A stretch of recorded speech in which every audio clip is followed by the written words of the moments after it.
Russia halted participation today in the year-old UN-brokered deal which lets Ukraine export grain through the Black Sea, just hours after a blast knocked out Russia's bridge to Crimea in what Moscow said was a strike by Ukrainian sea drones. Earlier today, the European Union's foreign policy chief, Josep Borrell, and EU Council President Charles Michel condemned Russia's announcement that it would not extend the Black Sea grain deal. I am so sorry to say that today Russia has refused to prolong this deal. And this is something very serious that will create a lot of troubles to many people around the world. We, from our side, we will do everything we can through our solidarity lanes in order to make available the Ukrainian grain for the people who eat from it. And I have to blame Russia for this decision, completely unjustified, weaponizing the hunger of the people. First point, the support from the EU for Ukraine is very firm and very clear, and it will never change. It's one first element.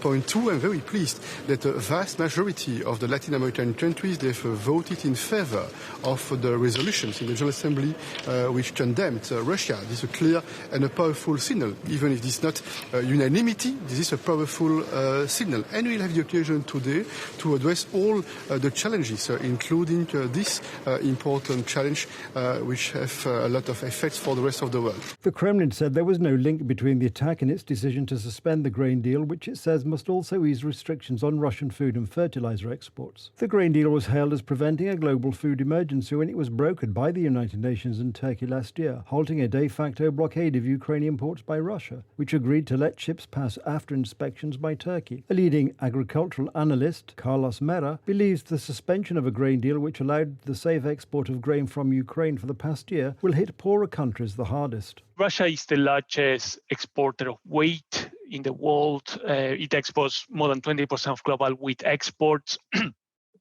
And this means that those countries that might find themselves unable to import from Ukraine, they will be more dependent on those Russian wheat exports. And normally the wheat from Ukraine goes to very poor countries like Northern African countries, Sub-Saharan African countries, Middle Eastern countries. So, those countries will really need to import more from Russia. The deal, brokered by the United Nations and Turkey last year, aimed to alleviate a global food crisis by allowing Ukrainian grain blocked by the Russia-Ukraine conflict to be exported safely.